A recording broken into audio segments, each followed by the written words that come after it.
जाऊ देवांची आगावा, जाऊ देवांची आगावा, देव देईल विसावा, देव देईल विसावा, जाऊ देवांची आगावा, देव सांगू सुख दुःख, देव निवारील भूक, देव निवारील भूक, तुका म्हणे आम्ही बाळे या देवाची लढीवाळे, जाऊ देवांची आगावा. बोल सद्गुरु माता सुदीक्षा सविंदर हरदेवजी महाराज की जय. निरंकारी राजमाता गुरुचन अवतार की जय. सत्संगजी प्रेमाने बोला धनंकारजी. आज तुमच्या आमच्या जीवनामध्ये समर्थ सद्गुरूची कृपा झाली. काय या संतांचे वर्णोपकार मज निरंतर जागविशी, की साधू संत हे निरंतर समाजाला वेळोनवेळी ते जागवत असतात की बाबा रे उठ मुसाफिर जाग, अरे जागत हो पावत आहे आणि सोहत हो खोवत आहे. की आज वास्तविक पाहता तुमच्या आमच्या जीवनामध्ये हे साधू संत ते ज्ञानाची पहाट घेऊन समाजाला जागवत असतात. मग आज प्रत्येक वेळी युगानुयुगे संत महात्म्यांचं कार्य चाललेलं आहे. मग आज तुमच्या आमच्या जीवनामध्ये प्रत्येक साधू संत हे निरंकारी संत महात्मे युगानुयुगे गावामध्ये, खेडेगावामध्ये, शहरामध्ये अनेक ठिकाणी ह्या सत्संगाच्या माध्यमातून तो परमात्म्याचा आवाज देतात की बाबा रे जे साधू संतांनं त्यावेळेस कार्य केलं, की आज माऊलींचा अनुभव घेतला तर अव्यक्त निराकार नाही ज्या आकार, जेतून चराचर हरीशी भजे, की हरीचं भजन करतात, की प्रत्येक जीवात्मा परमात्म्याला आळवतात. त्या परमात्म्याचं रूप की आज हरिपाठाच्या पहिल्याच अभंगामध्ये माऊली सांगतात की देवाची द्वारी उभा क्षणभरी अरे तेने मुक्तिचारी, साधी येल्या हरिमुखे म्हणा हरिमुखे म्हणन पुण्याची गणना कोण करी. मग वास्तविक देवाच्या द्वारामध्ये उभं राहिल्यानंतर सर्व मुक्ती प्राप्त होतात. हा माऊलींचा अनुभव आहे. दुसऱ्या बाजूनं माऊली सांगतात की आज सोनियाचा दिनू वर्ष अमृताचा घनू, हरी पाहिला रे पाहिला सभाय अभ्यंतरी, अवघा व्यापक मोरारी, हरी पाहिला, की परमात्म्याला पाहिलं. आज दुसऱ्या बाजूनं त्या मुक्ताबाईचा अनुभव घेतला की 14,000 वर्ष तप करणाऱ्या चांगदेवाला ज्यावेळेस अहंकार निर्माण झाला, त्यावेळेस जीवन जगत असताना ज्यावेळेस चांगदेव महाराज ध्यानस्थ बसायचे, तप करत बसायचं, त्यावेळेस त्यांचं एवढं मोठं सामर्थ्य होतं की ज्यावेळेस ते नामस्मरणामधून बाहेर आले तर बाजूला टाकलेले कुत्र्याचे, मांजराचे, माणसांचे सगळे मुडदे असायचे आणि ज्ञानेश्वर माऊली ध्यानस्थ व्हायचे. त्यावेळेस ध्यानामधून बाहेर आल्यानंतर ते मुडदे आपोआप उठून जायचे. एवढं मोठं ध्यानाचं सामर्थ्य त्यांच्या जीवनामध्ये होतं. परंतु हे जीवन जगत असताना त्यांच्या जीवनामध्ये देखील ज्यावेळेस ध्यानस्थ बसलेले असताना ज्ञानेश्वर सोपान मुक्ताबाई यांची स्वारी बाजूनं चाललेली असते, तर त्यावेळेस विचारलं गेलं की बाबा रे हा काय प्रकार आहे. त्यावेळेस सांगितलं चांगदेव महाराज तपाला बसले ते आणि हे जे मुडदे बाजूला टाकलेले आहेत, तर ते ज्यावेळेस ते ध्यान अवस्थेत येतात त्यावेळेस ते मुडदे जिवंत होतात. तर मुक्ताबाई ते काय अवघड आहे तेव्हा. मुक्ताबाई म्हणली उडा रे मुडद्यानो पळा, आणि वास्तविक आता टाकलेले संपूर्ण मुडदे जिवंत झाल्याने निघून गेले. मग संतांच्या त्या वाक्यामध्ये एवढी मोठी सामर्थ्य असतं. आणि ज्यावेळेस मग चांगदेव महाराज ध्यानातून बाहेर आले त्यावेळेस कळलं की बाबा बाजूला कोणच नाही. त्यावेळेस त्यांना सांगितलेलं की सोपान मुक्ताबाई ज्ञानेश्वर ही संत भावंडे आली होती आणि त्याच्या माध्यमातून तिनं उठा मुडद्यानं म्हणलं की ते मुडदे उठून गेले. मग त्यावेळेस चांगदेव महाराजांच्या जीवनामध्ये तो प्रसंग आला आणि त्यावेळेस मग त्यांना पत्र लिहिण्याचा योग आला. त्यावेळेस पत्र लिहिण्याचा योग आल्यानंतर पत्राचं मायना काय लिहायचा हे सुद्धा त्यांना लक्षात येणं, कारण ते त्यांच्यापासून लहान होते.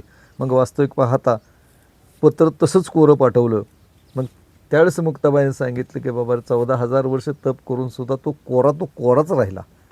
मग ज्यावेळेस चांगदेव महाराज ह्या भावंडांच्या भेटीला गेले आणि भेटीला जात असताना जिवंत वाघावरती बसून जिवंत सापाचा चाबूक मग त्यांना ज्ञानेश्वर माऊलींना त्या भावंडांना सांगत आले की चांगदेव महाराज तुम्हाला भेटायसाठी आलेले आहेत. मग ती चारही भावंड भिंतीवरती बसली होती. त्यावेळेस माऊलींना त्या भिंतीला आदेश दिला, चल बाई भेटायला आपल्याला आता योगी आला आहे. मग आज त्यावेळेस भिंत प्रत्यक्ष समोर गेली. त्यावेळेस चांगदेवाचा जो अहंकार गर्भगिळीत झाला, आपण तो जिवंत प्राण्याला हिंस प्राण्याला आपल्या अधीन केलेला आहे. तर ह्या तर भावंडांना निर्जीव भिंत चालवून आपल्यापर्यंत आणली. मग ह्यांचं सामर्थ्य मोठं आहे. मग ज्ञानेश्वर माऊलींना ते शरण गेले आणि शरण जाण्याच्या बदल्यामध्ये 14,000 वर्ष तप करणाऱ्या चांगदेवाला छोट्याशा मुक्ताबाईने ते ब्रह्मज्ञान दिले. जगी या ब्रह्मदिशे उघडे, ऐक चांगद्या पाहून घे रे उकडे. की चांगदेव महाराजांना पाहून घे रोकडे. एकच सोने नाना परी लेणे, परी जगी या ब्रह्मदिशे उघडे. का वास्तविक पाहता सोनं एकच आहे, परंतु त्याचे अलंकार अनेक होतात. तसा परमात्मा सर्व जीवामध्ये नटून राहिलेला आहे.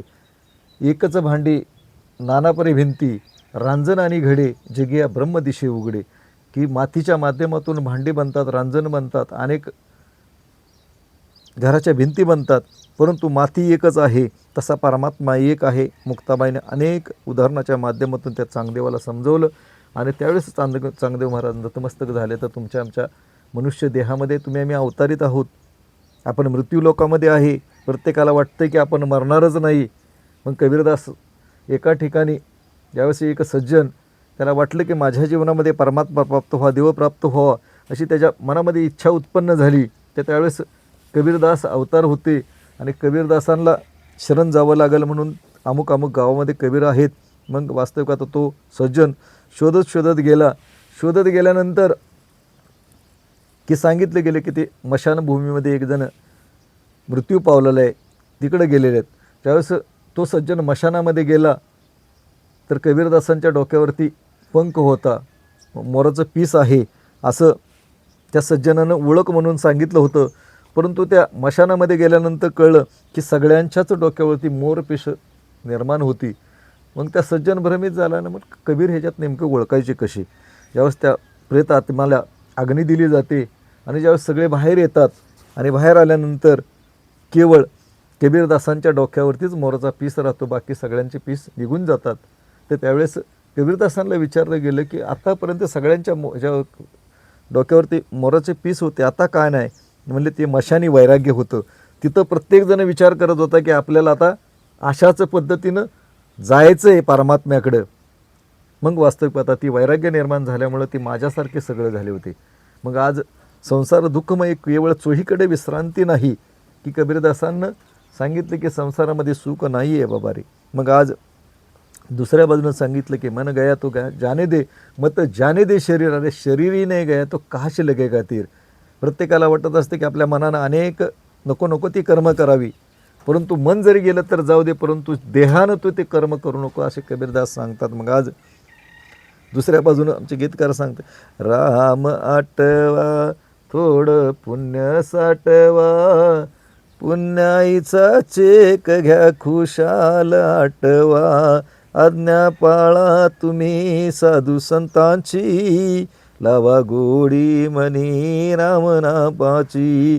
जर तुम्ही ऐकले तुमचे होईल भले, मार्ग बहुमोलाचा तुम्ही जागा पटवा, राम आठवा थोडं पुण्य साठवा, पुण्याईचा चेक घ्या खुशाल वटवा. अमर नाही कोणी काळ टपलेला, कधी उचलल कोणा ठाव कोणाला. कोणी बोलू नका कोणी सांगू नका, शुद्ध भक्ती करा आणि राम आठवा, राम आठवा थोडं पुण्य साठवा, पुण्याईचा चेक घ्या खुशाल वटवा. सांगतात की बाबा रे तुम्ही परमात्म्याला आठवा, परमात्म्याची प्राप्ती करून घ्या. मग वास्तविक पाहता प्रत्येक वेळी युगानुयुगी हे साधुसंत सांगतात की परमात्म्याची प्राप्ती करून घ्या. राम रामा युगीची म्हणती कोणी न जाणते आत्माराम. राम हा कालचा असतो तर दशरथाचा. अनंत युगीचा आत्माराम रामाशी का राम ठावासता का शरण जाता वशिष्ठ मुनीशी. रामासारखा अवतार झाला, वशिष्ठांना शरण गेला. मग तुमचे आमचे श्रीकृष्ण परमात्मा अवतरे झाले, सांदीपानीला शरण गेले, ज्ञानेश्वर माऊली निवृत्तीनाथांना शरण गेले, मीराबाई रोहिदेस सद्गुरूंना शरण गेले. युगानुयुगे सद्गुरूला ज्या ज्या वेळेस भक्त शरण जातो, शरण जाण्याच्या बदल्यामध्ये त्यावेळेस निर्गुण निराकार ईश्वराची प्राप्ती करून घेतली. मग आज जगतवंदे जगद्गुरु तुकाराम महाराज एक सांग, आला हा जन्म नका घालवू फुकाओ, सांगून गेले जगिया संत तुका हो.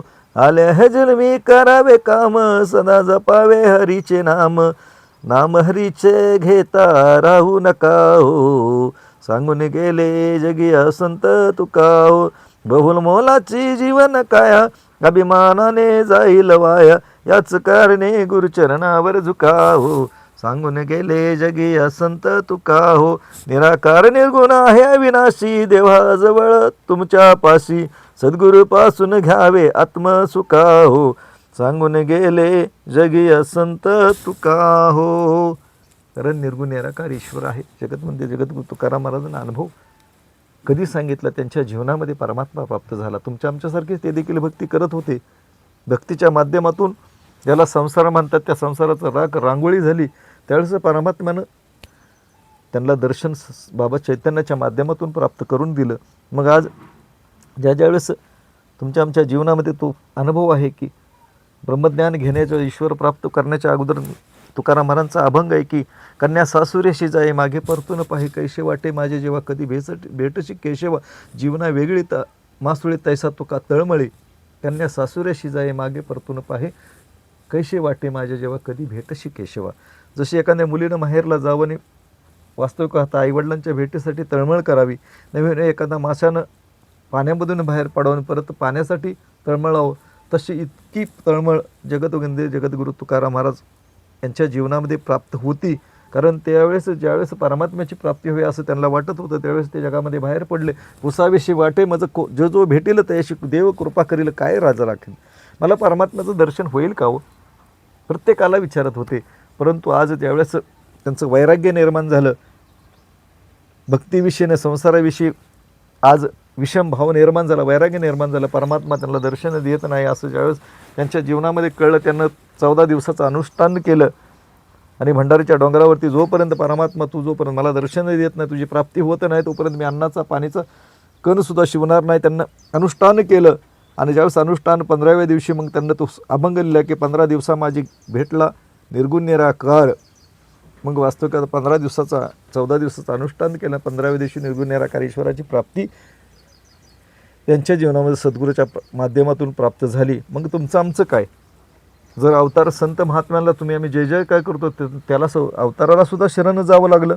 मग आम्ही आज अनेक 10 रुपये लागू, 100 रुपये लागू, एखादी संसारिक गरजेची वस्तू लागू, आम्ही लोटांगण घ्यायला तयार आहे, शरण जायला तयार आहे. पण इथं निरंकारी संत महात्मे सांगतात की बाबा रे, इथं शरण या आणि शरण येण्याच्या बदल्यामध्ये निर्गुण निराकारी ईश्वराची प्राप्ती करून घ्या. तरीसुद्धा समाज ऐकाय नाही, काय करायचं आपल्या कामाचं नाही, यांचं हे गातील बोलतील आणि जातील निघून. परंतु वास्तविक आता जगतवंदे जगद्गुरू दुसऱ्या बाजूनं सांगतात की बाबा रे, की चालत तसे बोंब न जो ऐकेलं का नाही त्याची शेवटी थोर होईल. आणि सांगितलं की आजची बोंब नाही आहे की बाबा रे, आज तुम्ही ऐकलं नाही तर ज्यावेळेस शेवटचं तुमचे क्षण येतील, ज्यावेळेस तुमचे श्वास मंद मंद होतील, कानगाव बंद होईल, केसाची पांढर होईल, नाकामधून शेंबूड बाहेर पडेल, आणि ज्यावेळेस तू एका जाग्यावरती असतील, त्यावेळेस तुझं सगळं स्तब्ध असेल, त्यावेळेस तुला केवळ चांगल्या वाईट कर्माचा समोर पिक्चर तुझ्या नाचत असेल, त्यावेळेस यम तुला येईल न्यायला. त्यावेळेस विचाराल की बाबा तुला कोण सांगायला लावलं का, देवाची प्राप्ती करून घे, देव प्राप्त करून घे, निर्गुण निराकार ईश्वर आहे त्याला प्राप्ती करून घे. त्यावेळेस वास्तविक आता कानावरती निरंकारी संत महात्म्यांचे बोल हृदयामध्ये आठवतील, त्यावेळेस पण वेळ निघून गेलेली असते. म्हणून आज चलना जरुरी नाही, दिशा भी देखणीची आहे. निरंकारी बाबा म्हणतात की चालणं जरुरी नाही, दिशा ओळखली पाहिजे. वेळेच्या माध्यमातून आम्ही कोणत्या माध्यमातून, आज विज्ञानयुग आहे, आज प्रगतीच्या माध्यमातून, मोबाईलच्या माध्यमातून अनेक प्रगती झालेली आहे. आज माणूस आज आज तेरी इंसान की हालत क्या हो गई भगवान, कितना बदल गए इंसान, चांद न बदला सूर्य न बदला ना बदला आसमान, कितना बदल गया इंसान. आज सुंदर वास्तविक पाहता हे जग आहे, जग निर्माता देखील सुंदर आहे, परंतु 83,999,999 योनी ज्या आहेत त्या भोगयोनी आहेत. प्रत्येकाचं करतोय कर्म योग्य करतात. गाढव बोजा होण्याचा कर्म करतोय, गाई दूध देण्याचा कर्म पाळते, प्रत्येक जलचर प्राणी जेवढे आहेत ते प्रत्येकाचा धर्म पाळते. पण आजचा मनुष्य मात्र स्वतःचा धर्म विसरलाय. तो प्रेम, नम्रता, सहनशीलता हे दागिने आहेत त्याचे, तो विसरून केवळ वैराच्या भिंती निर्माण करतोय. गावागावामध्ये पटत नाही, भावाभावामध्ये पटत नाही. आज इतकी विषमता निर्माण झालेली आहे. त्या विषमतेला जीवनामध्ये प्रेमाच्या माध्यमातून आज सद्गुरू युगानुयुगे समयाला तारत असतो. आणि आज घोर अशा कलियुगामध्ये सद्गुरू सुदीक्षा महाराज आज भूतलावरती अवतरित आहेत. मग वास्तविक पाहता त्यांना देखील सांगितले की जीवा शिवाचे जणले नाते, सफल झाले काम, पाहिला कनकनवासी राम, पाहिला कनकनवासी राम. हे सांगतात की जीवाशिवाचं नातं आमच्या जीवनामध्ये समर्थ सुदीक्षा महाराजांना नातं जोडलं आणि कणाकणामध्ये असणारा परमात्मा तो राम आमच्या जीवनामध्ये प्राप्त करून दिला. मग आम्हाला वाटतंय की आमच्या जीवनामध्ये तो परमात्मा निर्गुण निराकारेश्वर साक्षात्कार झाल्यानंतर तुम्हाला देखील तो प्राप्त व्हावा म्हणून ही तळमळ आहे. कारण संत हे केवळ परोपकाराचेच वास्तविक पाहता, ज्याने हे दिल्या घेतल्याचे अंत काळीचे कोणे, झालेही न शक्ती पळती बायल पोरं, तुका म्हणे नाशिले घर थुंकून या, तुका म्हणे तुझ्या नव्हतेचं कोणी एक चक्र पाणी वाचून. तुकाराम मला सांगतात की जगामध्ये तुझं एका चक्र पाणी वाचून जगामध्ये तुझं कोणच नाही. मग वास्तविक आता तू कशासाठी ह्या मायामध्ये रमलेला आहे. अद्भुत लीला आहे ऐशी, मानवा झगडे व्यर्थ करी, मानवतेचा बनून वैरी, दानवतेचे काम करी, धर्मजातीचे झगडे कोटे कोटे जावे कुंपणाचे, विचित्र ऐशे अनेक झगडे बोले आणि भाषेचे, एक प्रभूची रचना सारी, सारे मानव एक बना, अवतार जाणून एक प्रभूला बंधुभाव म्हणे आणा. की अवतार सिंग महाराज सांगतात की बाबा रे, ह्या परमात्म्याच्या लीलाच्या माध्यमातून संपूर्ण मनुष्याची निर्मिती झालेली आहे आणि आजचा माणूस माणसाचाच वैरी बनलेला आहे. आणि त्या वैर भावनेच्या माध्यमातून एकामेकाला प्रेम देण्याच्या ऐवजी वैरभावना देतोय. मग आज प्रत्येक वेळी युगानुयुगे संत महात्मे दयाळू असतात. ते प्रत्येक वेळी आज ज्या वेळेस भूतलावरती अवतरित होतात त्यावेळेस ज्यावेळेस निरंकारी संत महात्मे सांगतात की बाबा माझ्या जीवनामध्ये प्राप्त झाला, तुमच्या जीवनामध्ये देखील प्राप्त करून घ्या, तर लोक त्यांना वेड्यात काढतात. देव कुठं असा प्राप्त होतो का? ईश्वराची प्राप्ती काय अशी कुठं होते का?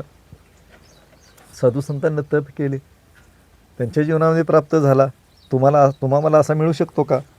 परंतु अवतार सिंग महाराज देखील सांगतात की मी म्हणतो माझा प्रभू मिळाला, जगताचा नाही विश्वास, निज अनुभव मी सांगतो, फसविण्याचा नाही प्रयास, जीवनमुक्ती मला मिळाली हाच आशे माझा दावा, जन्ममरण या पाशामधून सोडवले मी मम मला, एका जन हो सत्य कथन हे, जन्ममरण मज नहा आता, अवतार म्हणे यमधर्माची भीती नाही मजला.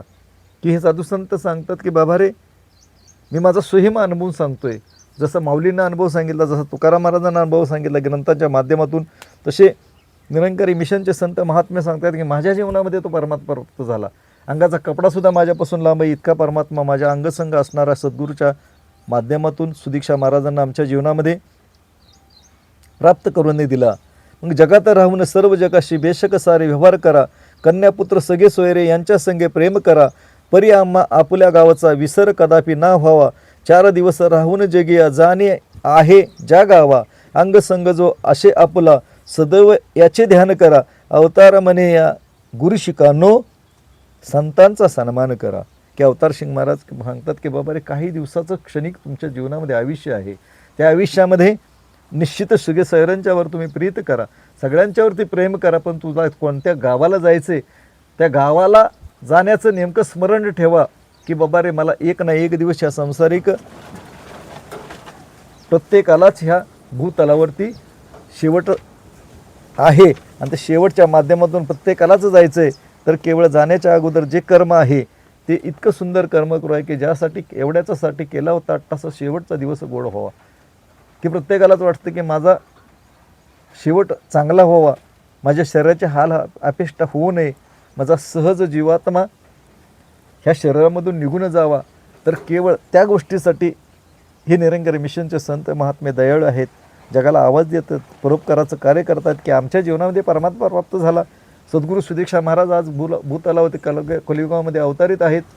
प्रत्येक सज्जनाला त्या परमात्म्याची प्राप्ती करून देतात. तुम्हाला जर वाटत असेल, जरूर प्रत्येक बसलेल्या संत महात्म्याला प्रश्न विचारा, जे तुम्ही बोलताय ते खरं आहे का? खरंच जर असेल तर मला देखील त्या परमात्म्याची प्राप्ती होईल का? जरूर विचारा. प्रत्येक संत महात्मा त्या गोष्टीची प्राप्ती करून दिल्याशिवाय राहणार नाही. मग आज प्रत्येकालाच वाटत असतं की आमच्या जीवनामध्ये सुख शांती प्राप्त व्हावी, तर सद्गुरूच्या गोड तुझे रूप गोड तुझे नाम देई माझं सर्व काळ सुख देणारा परमात्मा केवळ सद्गुरूच्या माध्यमातून आज भूतलावरती प्रत्येक येणाऱ्या घटाला, प्रत्येक येणाऱ्या सज्जनाला सद्गुरू सुदीक्षा महाराज प्राप्त करून देत आहेत. जर प्रत्येकाला वाटत असेल की माझ्या जीवनामध्ये मी भक्ती करतोय, व्रताच्या माध्यमातून, गीताच्या माध्यमातून, तीर्थाटनाच्या माध्यमातून अनेक प्रकारे मी भक्ती करतोय, मला वाटतंय की मला परमात्म्याची प्राप्ती व्हावी, तर जरूर इथल्या संत महात्म्याला विचारा आणि श्रद्धेचा एक नमस्कार, त्या श्रद्धेच्या नमस्काराच्या बदल्यामध्ये निर्गुण निराकारची प्राप्ती करून घ्या. केवळ सद्गुरू ती अरदास करूया की राहिलेल्या जीवात्म्यांचा उद्धार करण्याचं सामर्थ्य तुझ्यामध्ये आहे, तर तुम्ही कृपा करा. प्रत्येकाच्या जीवनामध्ये तो निर्गुण निराकारी ईश्वराचे साक्षात्कार प्राप्त व्हावा ही सद्गुरूचरणी प्रार्थना. प्रेमाने बोला. धन्यंकारजी.